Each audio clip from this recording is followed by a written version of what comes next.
The crystalline spires of Araxia Prime glittered beneath the purple light of twin moons, once beacons of hope and progress for our civilization. Now they stood as little more than targets for the Void Eaters. High Commander Nix Von stood at the command center's main viewing port, her forearms crossed tightly against her torso, skin shifting from its natural azure to a mottled gray. The Araxian physiological response to extreme stress. Status report, she demanded, her voice maintaining the calm authority that had kept her people from descending into complete panic over the past 14 cycles. Senior Tactician Krell approached, the bioluminescent patterns across his face dimmed with exhaustion. The eastern shield wall has collapsed. Commander, sectors 12 through 17 are lost. Civilian casualties.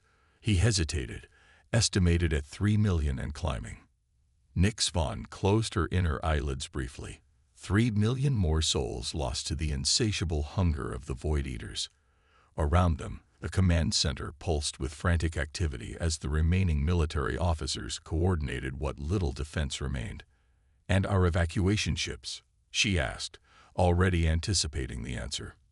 "Only 4 broke through the blockade. Perhaps 8,000 survivors." Krell's voice cracked. 8,000 out of a planetary population of billions. The main doors parted as Elder Thalaxia entered, her ancient form floating slightly above the ground on her gravity disk. Despite being the oldest living Araxian, her mind remained their sharpest weapon. The geometric markings of wisdom across her elongated skull seemed to shimmer with internal light. "Commander," the Elder said, "we must speak privately." Nix Von nodded and followed Thalaxia to a small chamber adjacent to the command center. When the security field activated, the Elder wasted no time. "Our conventional defenses will fail within 2 cycles, she stated flatly. "You know this to be true." "I do," Nix Von admitted. "But surrender is not an option. The Void Eaters do not take prisoners." "No," Thalaxia agreed. "They consume worlds. We've witnessed what happened to the Centauri Collective, to the Xylar Confederation." The Elder produced a small crystalline cube from her robes and placed it on the table between them. It hummed with ancient energy. "Which is why I am proposing something forbidden." Nix Von regarded the cube with apprehension. "Explain." "The ancient archives speak of a weapon so volatile, so unpredictable, that the Galactic Concord quarantined its entire world 50,000 cycles ago." Realization dawned on Nix Von's face. "You cannot possibly mean—" "Yes," Thalaxia interrupted. "The human." The word hung in the recycled air like a volatile compound. Humans were not discussed in civilized discourse. Their homeworld, Earth, had been sealed off from the rest of the galaxy by unanimous agreement of all spacefaring species.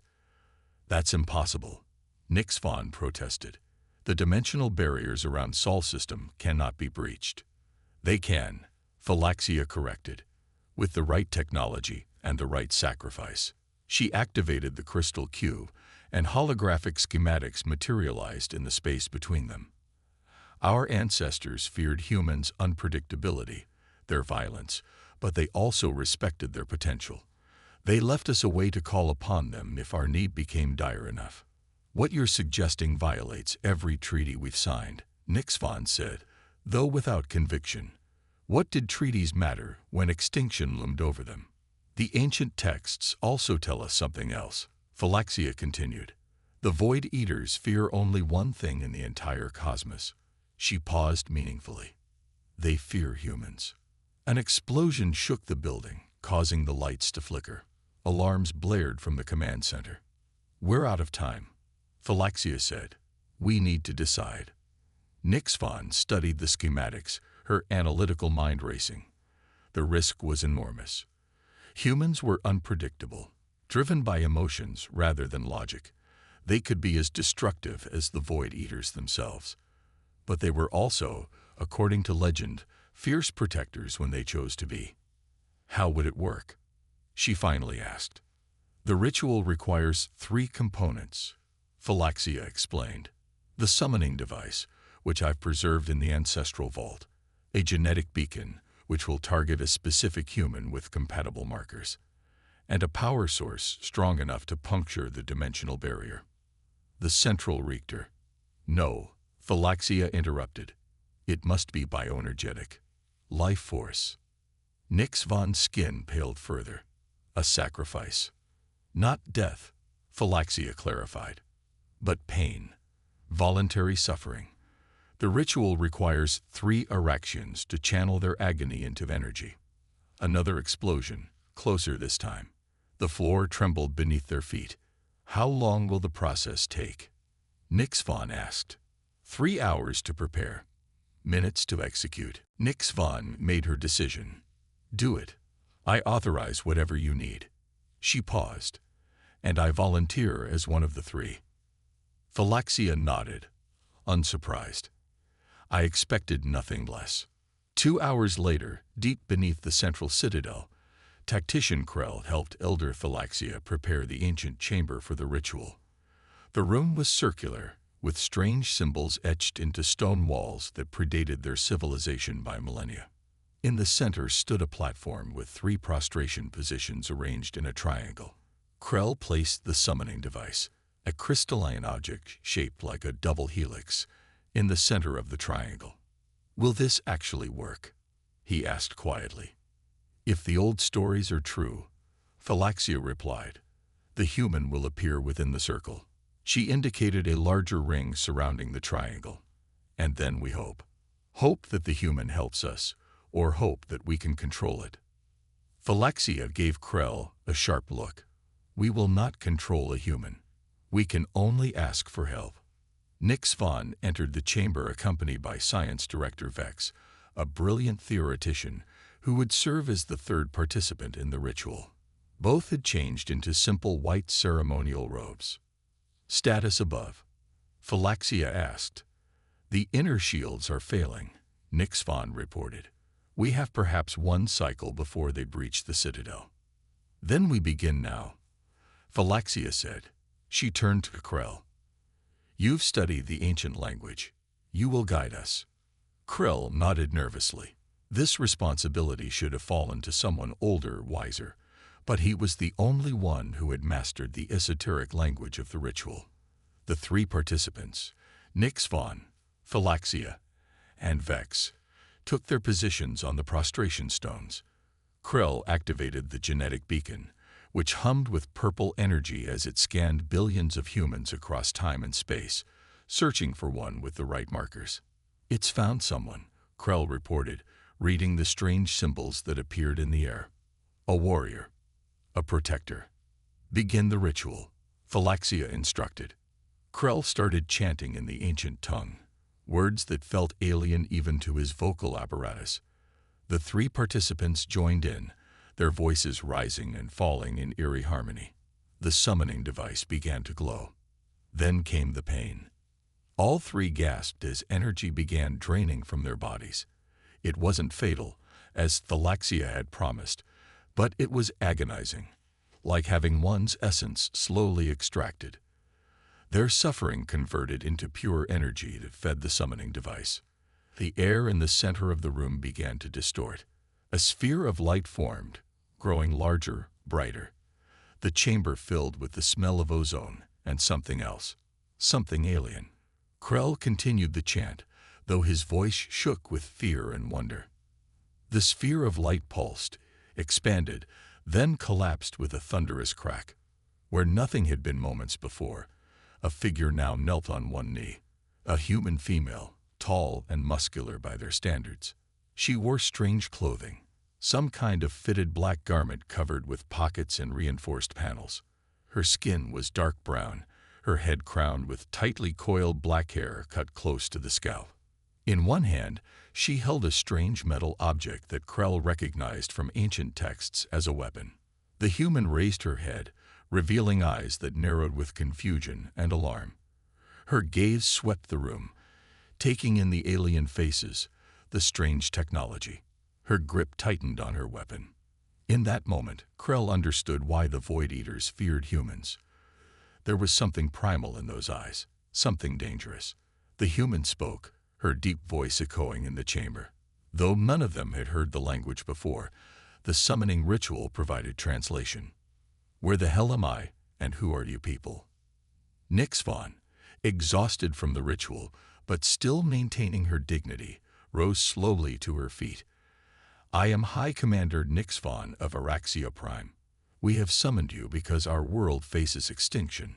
She gestured to the viewing screen on the wall, which showed the Void Eater ships descending through the atmosphere. Those are our enemies, the Void Eaters. And you, the human interrupted, rising to her full height. My name is Tessa Rodriguez, the human said, her voice level but tense. Staff Sergeant, United Earth Defense Force, Special Tactics Division. The citadel shook as another barrage hit the shields. Dust fell from the ancient ceiling. What do you want from me? Tessa asked, her eyes never leaving the screen displaying the black, angular ships of the Void Eaters. Elder Thalaxia stepped forward, her eyes meeting the humans without fear.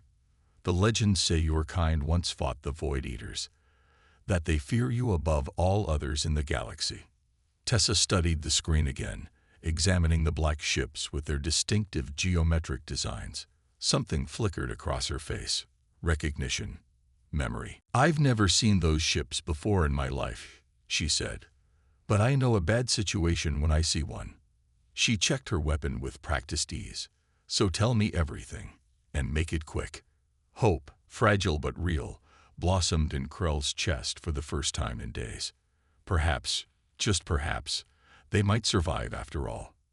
Staff Sergeant Tessa Rodriguez had been in the middle of a covert operation in disputed territory when the world dissolved around her. One moment she was securing a building with her squad, the next she was kneeling in a strange chamber surrounded by blue-skinned, four-armed aliens. Now she stood with her back against a wall, her sidearm half raised, studying the creatures who had pulled her across space. They looked almost like tall, slender humanoids with large, multifaceted eyes and smooth, hairless skin in various shades of blue. Their expressions seemed easy enough to read: fear, hope, desperation. Let me get this straight, Tessa said, keeping her voice calm. You pulled me across the galaxy because some ancient book said humans might be able to help against these Void Eaters. Commander Nix-Von nodded. Our most sacred texts speak of humans. Your species was quarantined long ago because of your unpredictable nature. Unpredictable, Tessa repeated. That's a nice way of saying dangerous, isn't it? Elder Thalaxia stepped forward. The stories say humans are capable of great violence, yes, but also great compassion, great ingenuity in times of crisis. The building shook again. Dust rained from the ceiling. We're out of time, Krell said, checking a device on his wrist. The inner shields are collapsing. Tessa holstered her weapon and assessed the situation. Her training kicked in. Unknown territory, civilian population in danger, hostile force with superior numbers and technology. Look, I sympathize with your situation, she said, but I'm just one person. I can't fight off an alien invasion single-handed. We're not asking you to fight alone, Nix-Von said. Only to help us fight better. To teach us. Tessa laughed, though there was no humor in it. Teach you. I'm just a soldier, not a general. Before anyone could respond, a loud alarm blared through the chamber. Red lights flashed along the walls. They've breached the West Wing, Krell reported, his voice tight with fear. Nix-Von turned to Tessa. Will you help us? Please. Tessa looked at their faces. Alien, yet showing emotion she understood all too well. Fear, hope, determination. She'd seen those same expressions on human faces in war zones across Earth. I need to understand what we're up against, she said finally. Show me these Void Eaters. The answer came sooner than expected. As Nix-Von led Tessa and the others through a corridor heading toward the command center, a section of wall ahead of them exploded inward.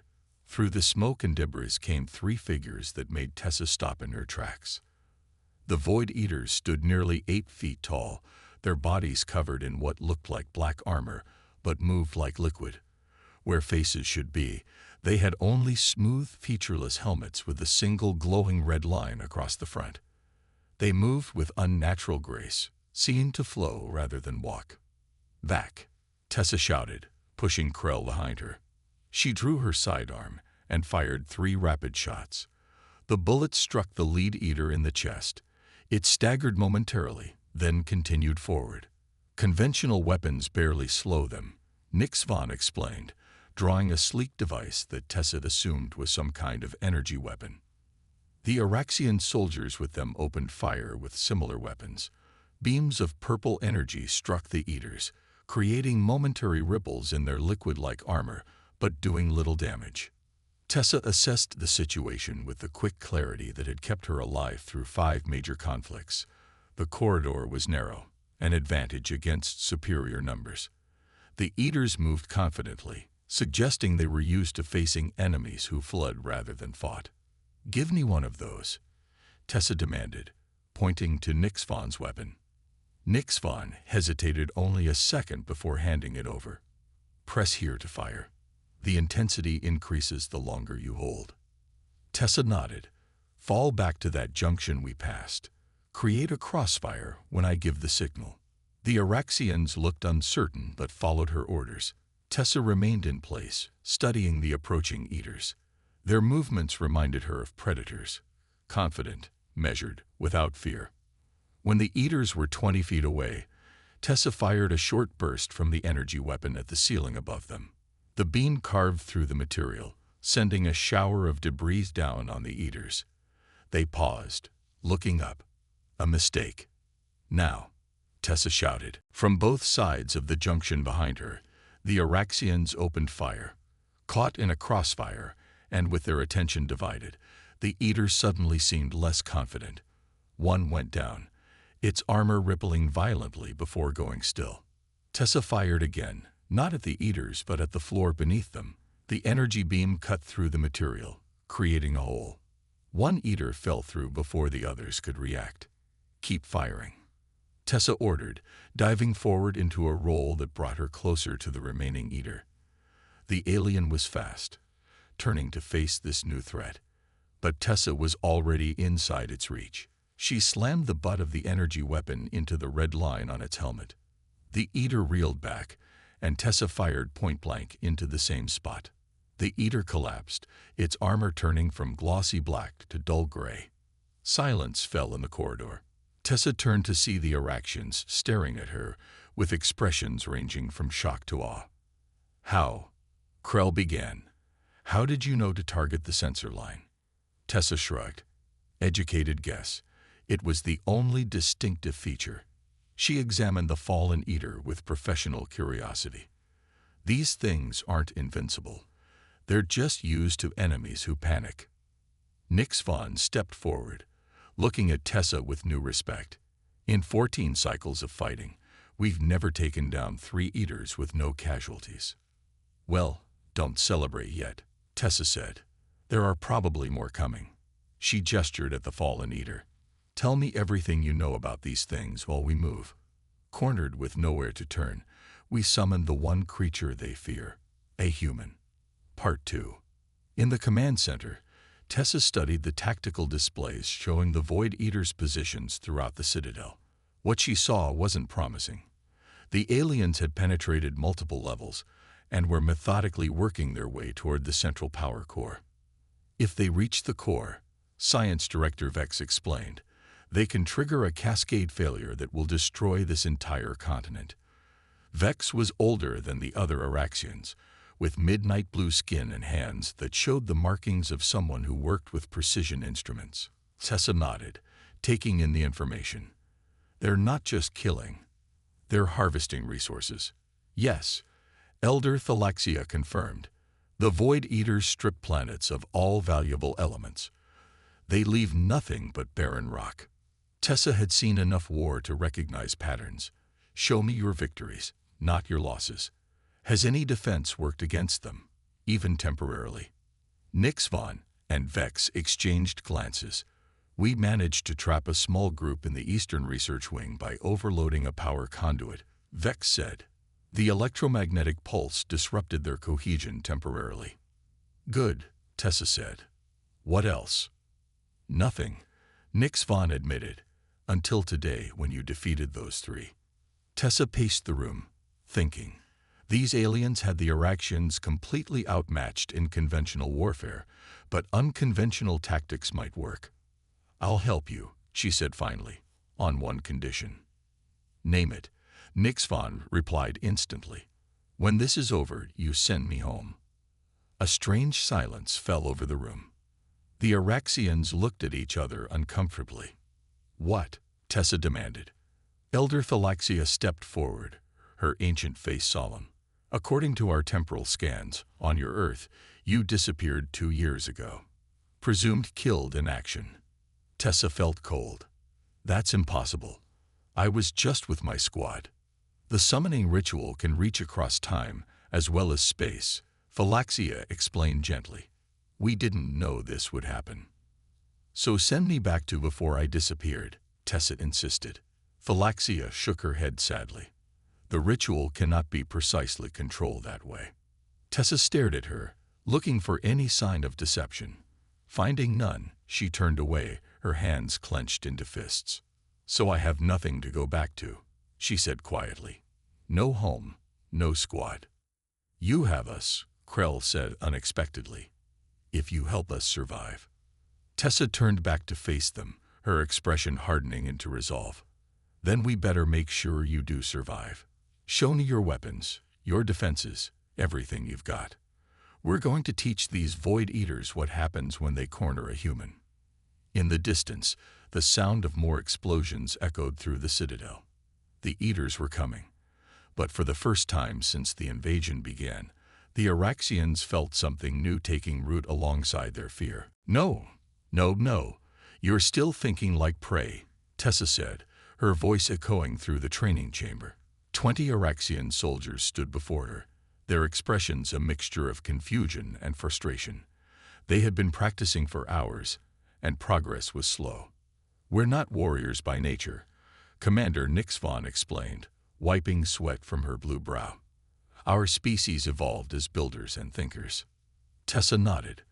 "I understand, but right now you need to be fighters." She picked up one of their energy weapons. "You've been using these like defensive tools, keeping your distance. The Void Eaters expect that. They count on it." She demonstrated a different stance, more aggressive. "Get closer. Aim for their sensor bands. Move unpredictably." She performed a rolling dive that ended with her in a kneeling position, weapon raised. "Like this." The Araxians tried to copy her movements, some more successfully than others. Tactician Krell, to Tessa's surprise, adapted quickest. His slender form moved with unexpected grace as he rolled and came up firing at the practice target. "Good," Tessa called out. Everyone watched Krell's form. Krell's skin darkened slightly, their equivalent of a blush, Tessa had learned. As the training continued, Science Director Vex entered the chamber carrying a modified weapon. The older Araxian had taken an immediate interest in Tessa's tactical suggestions and had been working to adapt their technology. "I've reconfigured the pulse rifles as you suggested," Vex said, handing the weapon to Tessa. "It should now deliver a concentrated electromagnetic burst on the secondary setting." Tessa examined the weapon, nodding with approval. "If their communication is vulnerable to EM disruption, this might give us an edge." She looked at Vex with respect. "You work fast." "I've had practice," Vex replied with a hint of pride. "Before the invasion, I was lead engineer on our deep space initiative." Tessa tested the weapon's weight and balance. "Let's hope we all live long enough for you to get back to that work." A soft alert chimed from Krell's wrist device. He checked it and looked up with alarm. "High Commander Nix Von is calling an emergency meeting. The Void Eaters are moving again." In the command center, Nix Von stood before a holographic display of the city. Large sections glowed red, indicating Eater-controlled territory.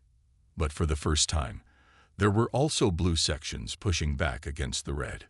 "Their advance has slowed," Nix Von announced as Tessa and the others entered. The traps you designed at these 3 junctions have been effective. She pointed to areas where the blue had reclaimed ground from the red. Tessa studied the map carefully. They're adapting, though. See how they're changing their approach pattern here and here. She pointed to 2 sectors. They're learning. Yes, Elder Thalaxia agreed, her ancient eyes troubled. But so are we, thanks to you. Over the past 4 days, Tessa had worked with the Araxians to completely overhaul their defense strategy. Gone were the static defensive lines that the Void Eaters easily overwhelmed.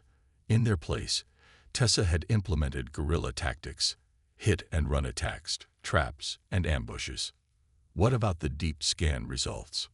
Tessa asked. Vex activated a different display, showing the interior structure of a Void Eater. We finally got clear readings from the specimens you helped us capture. Their armor isn't armor at all. It's part of them. A semi-liquid exoskeleton controlled by this central node. He pointed to a glowing point near where a human's heart would be. Their weakness, Tessa said. If we can disrupt that node, we might be able to disable them without destroying them, which would preserve their energy signature for our sensors to track. Vex finished. I've been modifying our weapons accordingly. Tessa nodded, impressed with how quickly the Araxians adapted once shown a different way of thinking. They weren't warriors, but they were incredibly quick learners. We're ready to move to Phase 2, Tessa announced. It's time to take the fight to them. The small team moved silently through the maintenance tunnels beneath the western sector of the Citadel. Tessa led the way, with Krell close behind. 4 of the best soldiers from the training sessions followed, along with Vex, who carried a backpack full of modified equipment. The Eater command ship landed here, Krell whispered, projecting a small hologram from his wrist device. Our scans show approximately 50 Eaters inside, including what might be their leader. Tessa peered through a grating in the ceiling of the tunnel. Above, she could see the massive black shape of the Void Eater vessel. It resembled a giant manta ray made of liquid metal, settled in what had once been a public plaza. Remember the plan, Tessa said quietly. We're not trying to destroy the ship.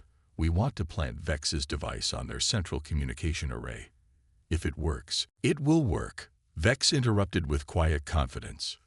When it works, Tessa corrected with a small smile, it should disrupt their coordination across the entire city. They continued forward until they reached the access point, directly beneath the ship. Tessa checked her weapons.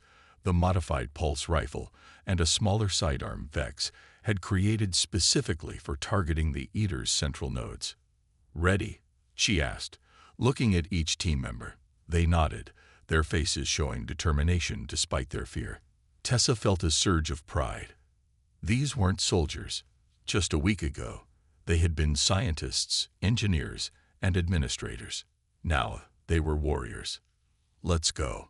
Commander Drev stood on the bridge of his command vessel, reviewing the battle data. Something had changed in the Araxian defense patterns.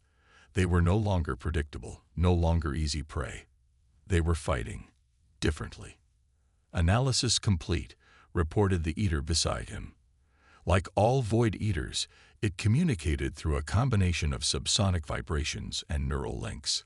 Unusual combat patterns detected in sectors 7, 12, and 15.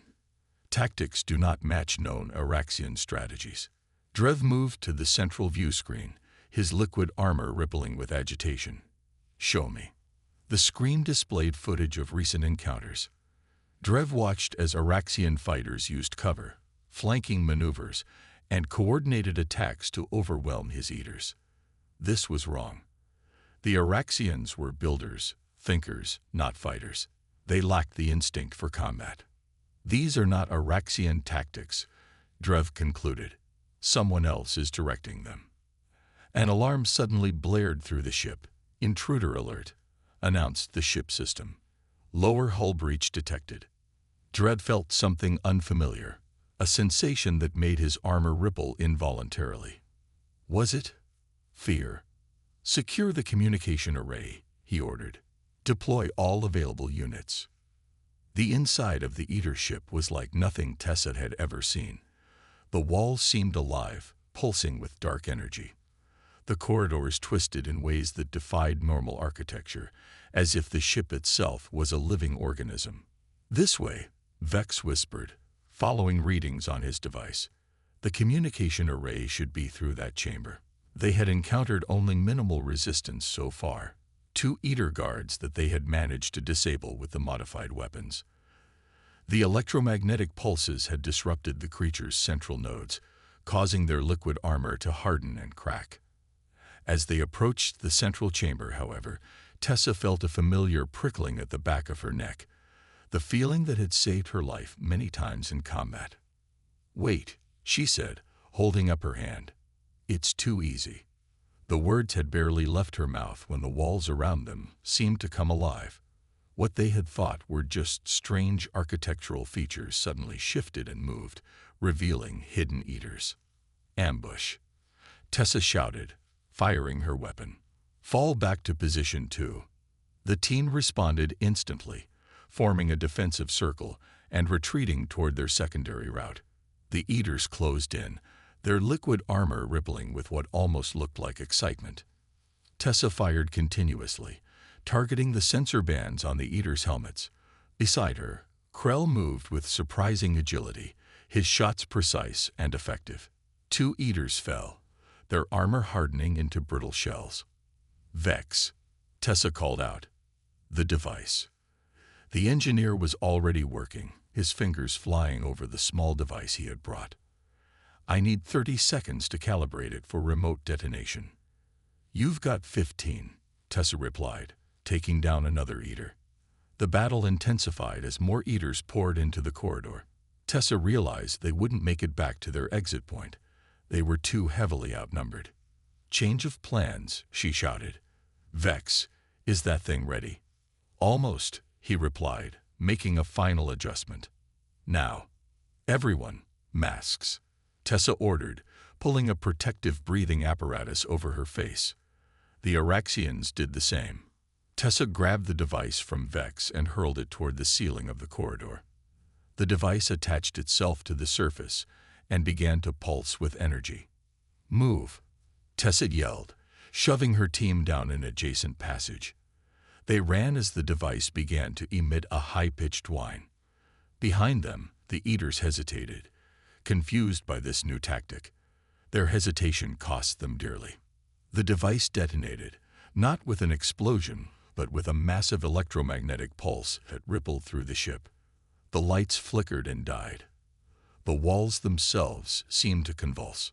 Throughout the vessel, Void Eaters froze in place, their liquid armor solidifying as the EM pulse disrupted their central nodes. In the command center, Commander Drev felt his systems failing, his neural link to the collective severed.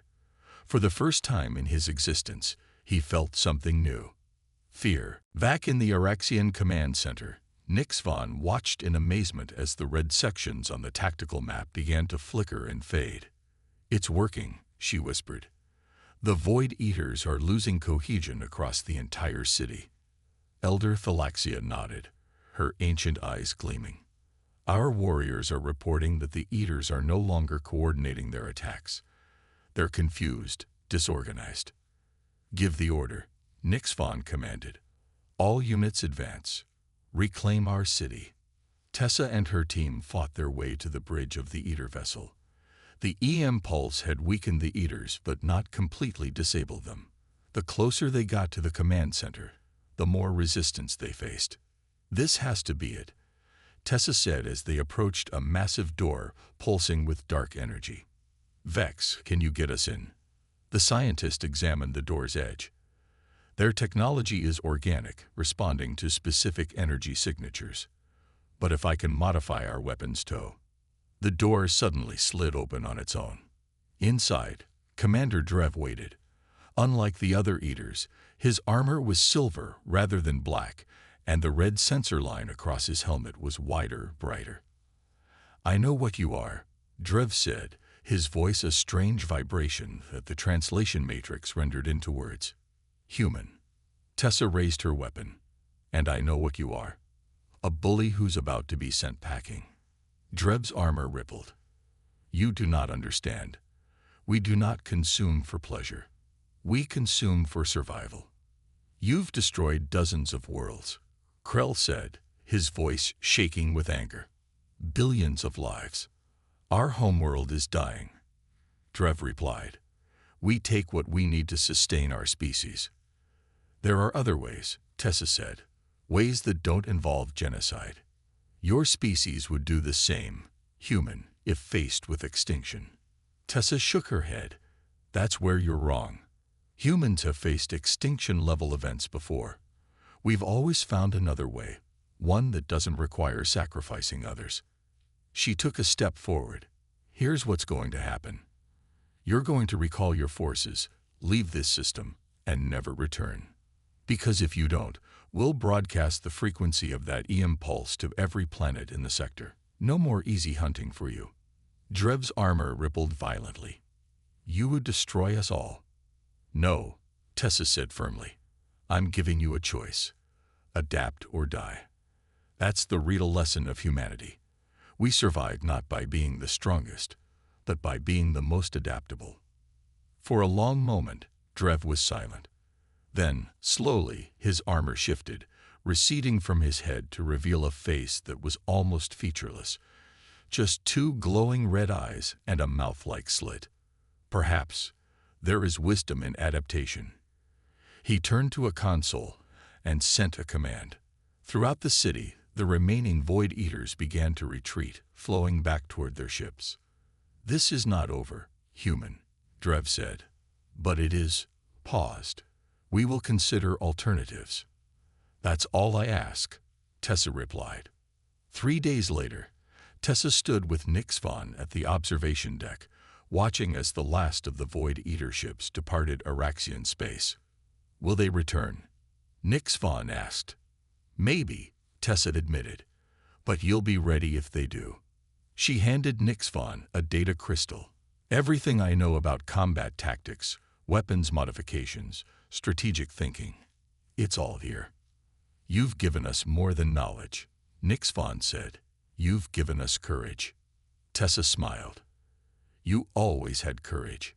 You just needed someone to show you how to use it. Elder Philaxia approached, leaning on her gravity disk. We've been studying the summoning ritual, she said. We believe we can send you back, not to your original time, but perhaps to somewhere you can start anew. Tessa considered this. Her old life was gone. Her squad, her mission, her world, all in the past. But perhaps that wasn't such a bad thing. Actually, she said slowly, I've been thinking. Your deep space initiative sounds interesting. Maybe you could use someone with my unique perspective. Krell, who had been standing nearby, stepped forward. You would stay. Become part of our civilization. Why not? Tessa shrugged. Someone needs to keep you prepared in case those Void Eaters change their minds. Besides, she added with a grin, I've always wanted to see the stars. High Commander Nix Von extended all 4 of her hands in the Araxian gesture of acceptance. Then welcome, Tessa Rodriguez of Earth. Welcome home. As Tessa clasped the alien hands in her own, she felt something she hadn't expected to find across the galaxy, belonging. The humans of ancient legend had been feared for their unpredictability, their violence, their danger. But as the Araxians were learning, humans were so much more. They were adaptable, resourceful, and, when needed, fiercely protective of those they considered their own. The Void Eaters had learned this lesson. Soon, perhaps the rest of the galaxy would too. The legend of humanity was just beginning.